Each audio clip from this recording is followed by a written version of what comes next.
अस्सलामुअलैकुम प्यारे किसान भाइयों, मैं उम्मीद करना तुसी खैरियत नाल होवोगे।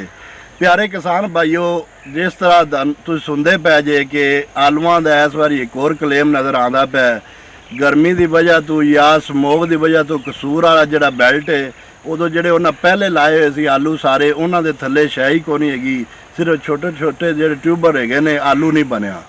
उनकी वजह नाल काफ़ी नुकसान होया है। असी वो गल सुनते अज मेरे नाल मौजूद ने जिहड़े किसी तारफ का मुताज नहीं ने, मियाँ जवेद इकबाल वट्टू साहब वो आए ने मेरे को, उन्होंने मेहरबानी है, शुक्रिया है, वो मेरे को आए ने ते असी अज आलू वेखने कि इन्हां थल्ले भी कुछ हैगी है कि कोई नहीं। जी मियाँ जी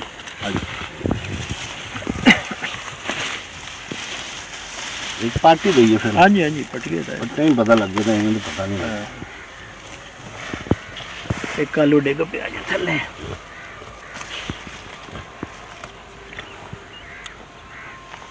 थल्ले होने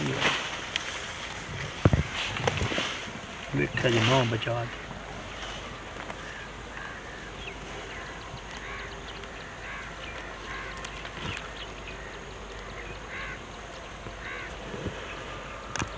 आलू अजे और भी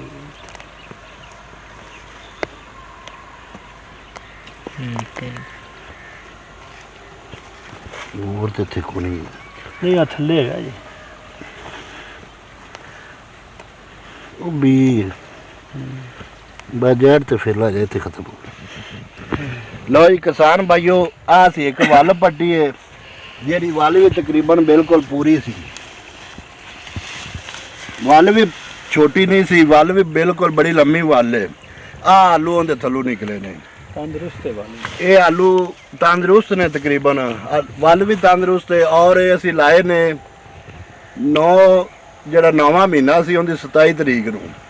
साडे इत्थे आलूआं दी ये सूरत हाल है, एक दो आलू निकले ने, ये 60 दिन दे अज आलू हो गए ने ते इहदे ते असी होर खाद लाने आ। उम्मीद करांगे इंशाअल्लाह जिहड़े पिछां लगे हुए ने इस पासे वो ठीक ने ते असी दुआ करा पाक सारे किसान भाइयों नूं रोजी देवे। मिलांगे किसी नवे प्रोग्राम नाल, तब तक वास्ते अल्लाह।